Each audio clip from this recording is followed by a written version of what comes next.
Welcome to the second part of the video. Let me remind you that we are continuing of the lesson or unit second, reading A, never never nest. I have told you the meaning of the lesson never never nest, and now I just want to remind you the things which we have done in the last video. There are mainly actually three characters, but altogether there are four characters. So Jack is there and Jill is there. Jack is the husband and Jill is the wife, and Aunt Jen is aunt of them, and aunt of Jack and Jill, and there is having nurse. So there are four characters in the story, and this is the drama, by the way. Keep in mind that, and I have explained you in the first part of the video that Jack and Jill, both of them they live in, they have a huge, or they have a large villa or large and luxurious house, and they are living in New Hampstead. But we see when the curtain rises up, and Jack and Jill, both of them enters on the stage, and Aunt Jency follows them, and the story begins from there. They are on the lounge, a room which is comfortable, and which is the lounge is the room that is used for sitting and entertaining to the guest.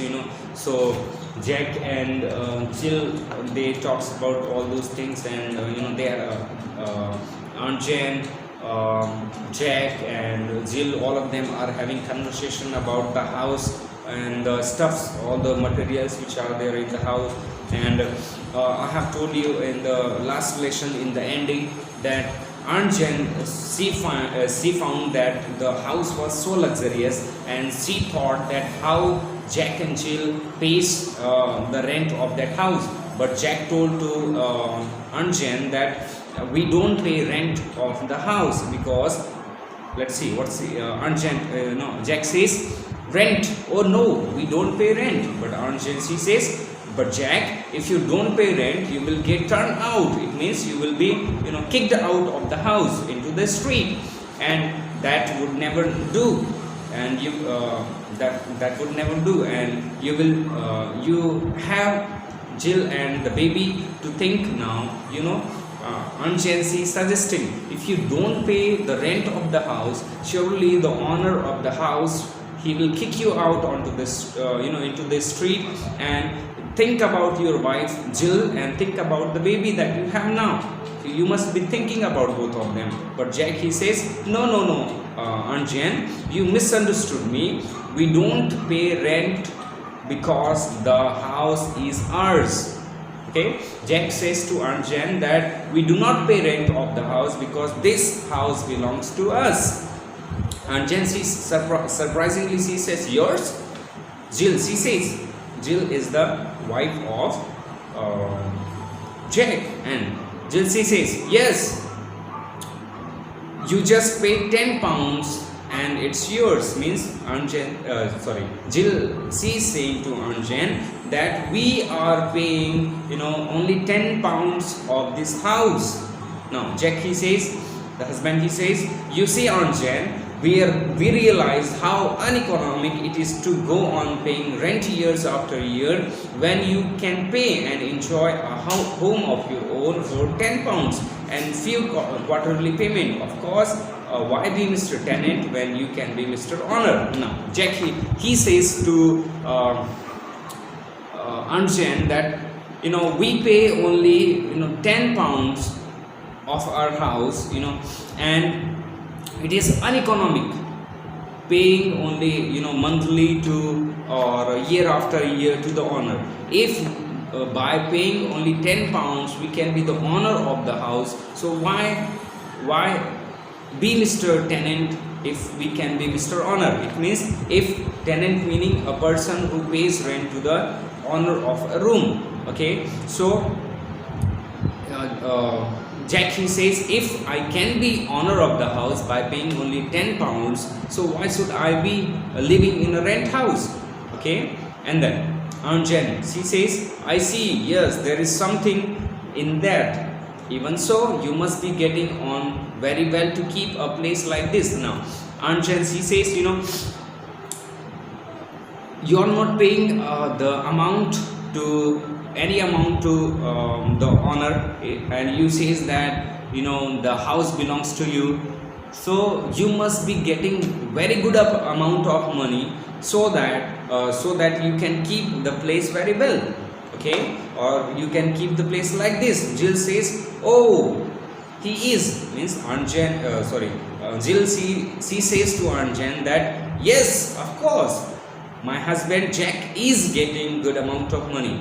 And Jill, she also says only last year he had 5 ceilings raised, means increment, he had 5 ceiling increment. And Jill, she says, didn't you, Jack, didn't you receive or didn't you get the increment of 5 ceiling raise? So let me tell you this here. Ceiling is currency unit of UK, okay. Ceiling is currency unit of UK, so 5 ceiling raise, okay, keep that in mind. So Jill, she says that to Aunt Jen that Jack has got the last year he has got increment of 5 ceiling raise. And Jack, he says hesitatingly, he says, of course, yes, it was nothing, okay, that was nothing really, but now I'm expecting 10 pound 10 this Christmas, means Jack, he says to Aunt Jen that this Christmas I'm expecting from my boss that I would get 10 ceilings more increment. Now Aunt Jen suddenly she says, Jack, I have just thought of something. That car, is it yours? Now Aunt Jen, when Aunt Jen, Jack and Jill, all of them were having discussion, Aunt Jen, she suddenly says, Jack, I was thinking about something, or there was something in my mind, and that is the car. Is that your car? And Jill, she says, of course, it's ours.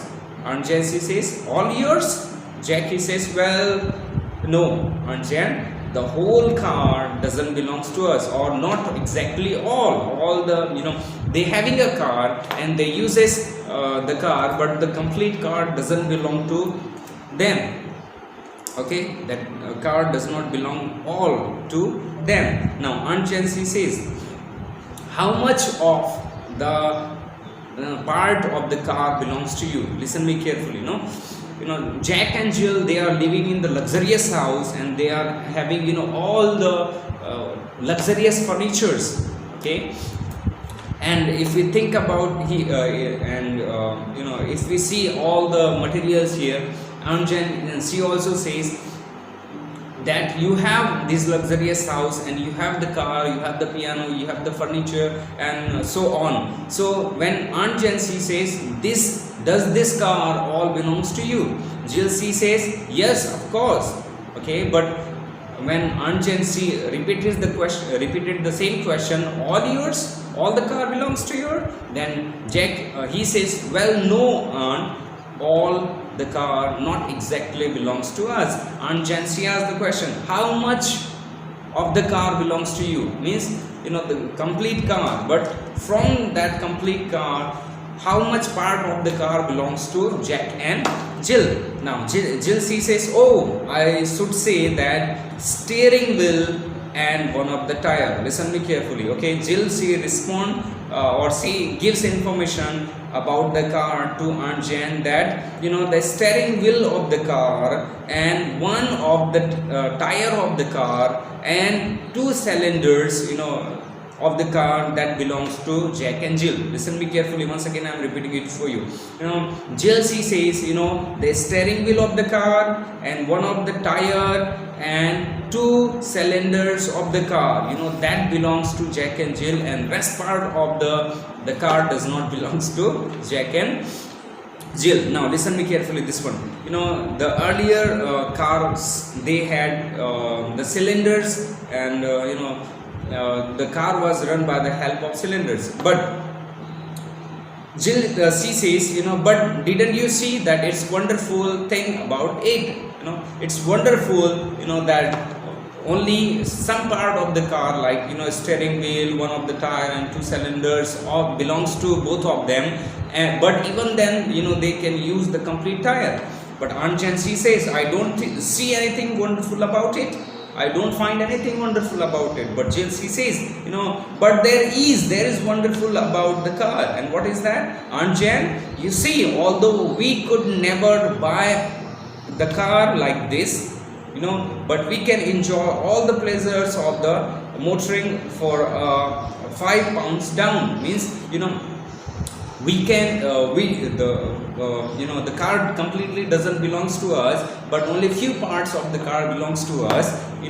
But the wonderful thing about it is that the whole car we can use only in £5. Now Aunt Jen, she says, and the rest by easy installment, I suppose. Okay, Aunt Jen, she says, you only are using the car, and the car completely does not belongs to you. I know that. So I suppose that the rest amount or amount you might be paying in easy installment, I suppose. Is that true? Now Jill, the wife, she says, exactly, Aunt Jen. Now Aunt Jen is she says, exactly. And what about the radio? Aunt Jen, she also asks about the radio, that is this radio all belongs to you? So Jack, well, that's means he was hesitating, and he was saying the radio also completely does not belong to Jack and Jill. And Aunt Jen, she says, and what about the piano? When Aunt Jen, she asked the question that what about the piano? So Jill, she says, well, of course, means that piano also does not completely belong to belongs to Jack and Jill. Aunt Jen, she says, and the furniture, she asks about the furniture, and Jack, he says, I'm afraid so. It means, the furniture of the house also completely did not belongs to both of them. All the luxurious things that Jack and Jill was showing to Aunt Jen, all the luxurious things, they did not belong completely to Jack and Jill. Now Aunt Jen, she says, I suppose all you own is this leg. Aunt Jen, she was sitting on the chair, like I'm sitting on the chair, and Aunt Jen, she gazed, and she says, I think, like you can see my left hand side and right hand side, you can say, in the picture, actually you can see the right hand side.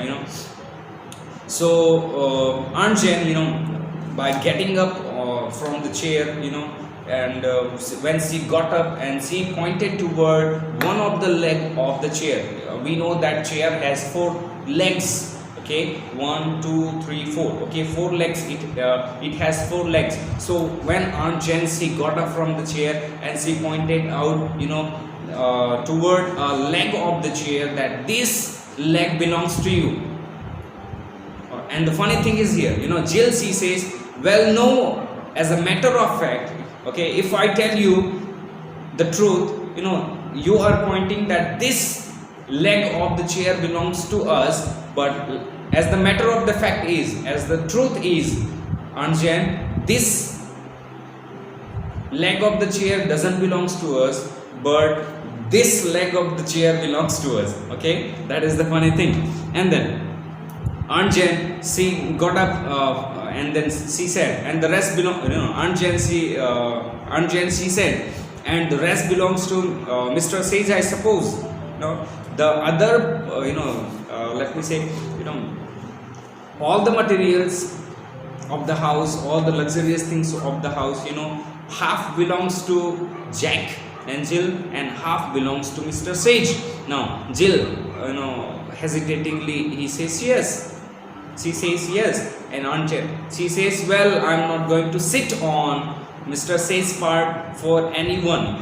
Okay, Aunt Jen, she says, I'm not going to sit on a chair if the chair completely does not belongs to you. I'm not going to sit on the chair, and I'm also not going to sit on that chair, of which some of the part belongs to Mr. Sage. Now she stands up from there. Now see, now tell me, how much do all these installments come to? While getting up from the chair, she said, how do you fulfill, or how do you pay all the amount of money in installment?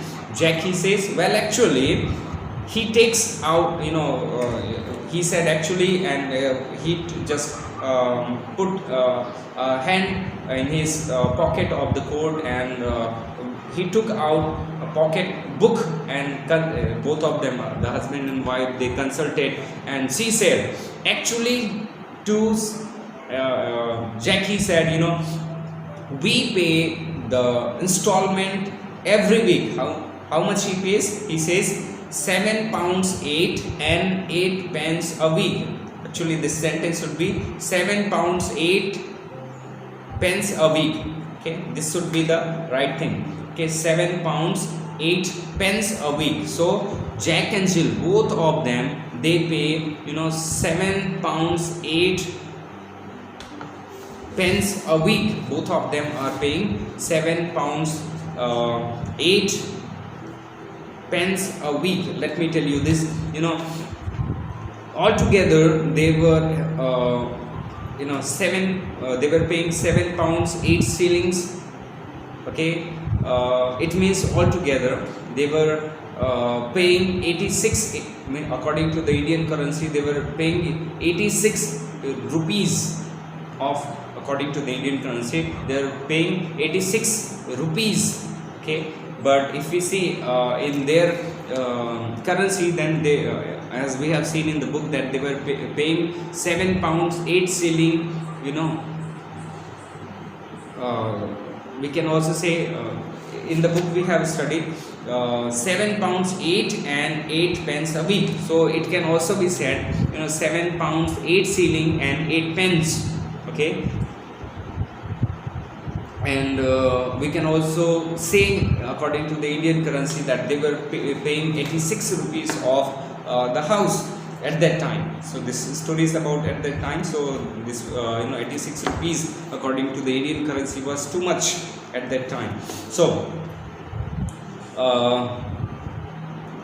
so Jack, he says, while taking a note from his pocket, he consulted with his wife, and both of them discussed, and he said that we are paying £7 8 and 8 pence a week. And then she says, good heavens, means what is that, and how much do you earn? And then she asked the question, how much do you earn? And Jack, he says, as the matter of fact, I earn only £6. See, listen carefully, they pay here £7. Who? Jack and Jill, both of them, they pay £7 and 8 pence. £7 8 pence they pay for the house, and Jack, he earns £6. So and then she says, but that's absurd, means that's crazy, that's stupid, that's foolishness, that is ridiculous. How do you live in such expensive house? You are paying £6 and 8 pence. You are paying paying £6 and 8 pence per week for the house, and you are earning £6. How it can be? So that's just ridiculous, that's just stupid, Aunt Jen, she says. But Jack, he says, oh, that's easy, Aunt Jen. You see, all you have to do is, you have to go to the Thrift and Providence Trust Corporation, and you have to borrow the money from there. See, what is happening here? Jack and Jill, both of them are living in very luxurious house, and they are paying £7. They are paying £7 and 8 pence. Repeating again, Jack and Jill. Jack and Jill, they are paying for the house £7 8 pence per week, and Jack's earning is £6. So how he manages to pay the rest amount of money? That is the question asked by Aunt Jen. So Jack, he says, I go to the Thrift and Providence Trust Corporation and I just borrow amount of money from there. They are living in a house that completely does not belong to them, and they are paying £7 and 8 shillings or 8 pence, and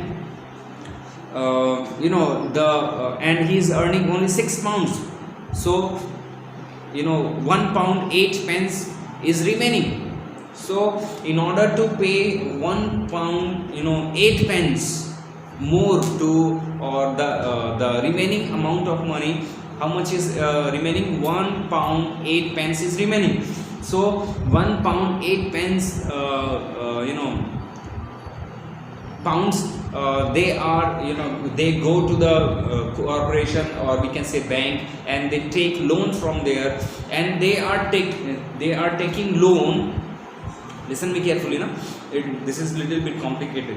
Jack and Jill, they are not able to fulfill, or they are not able to pay complete amount of money as rent, or as they are not able to pay all the, in order to pay rest amount of money, he goes to the bank and he borrows some amount of money, and he pays the rest amount of the house. Now she says, there are only two glad to loan you and any amount you like. Means who? The cooperative bank or the corporation trust is ready to give any amount of money that you would like to get, you want to take from there. And she says, and how do you supposed to pay that loan back? Jack, he says, that's easy, Anjan. They are, Jack, he says, just pay it back in installment. See, in order to pay the rest amount of the house, he is taking loan from the bank. And when Aunt Jessie asks, how do you supposed to pay the amount of the loan that you have taken from the bank? He says that we pay in the installment. So altogether, I want to say this, that they are living in the house which cannot be theirs. Why? Because they are living in luxurious house and they are unable to pay the amount. And in order to pay the amount of the house, they are taking loan from the bank. And how they are supposed to pay the loan of the bank? In installment. So their complete life is, or they are all earning, they are only giving in installment, and in order to complete their needs, they are taking loan from the bank, and they are paying back wherever they have to pay in installment. So the house which they are living in, that cannot be belong to them.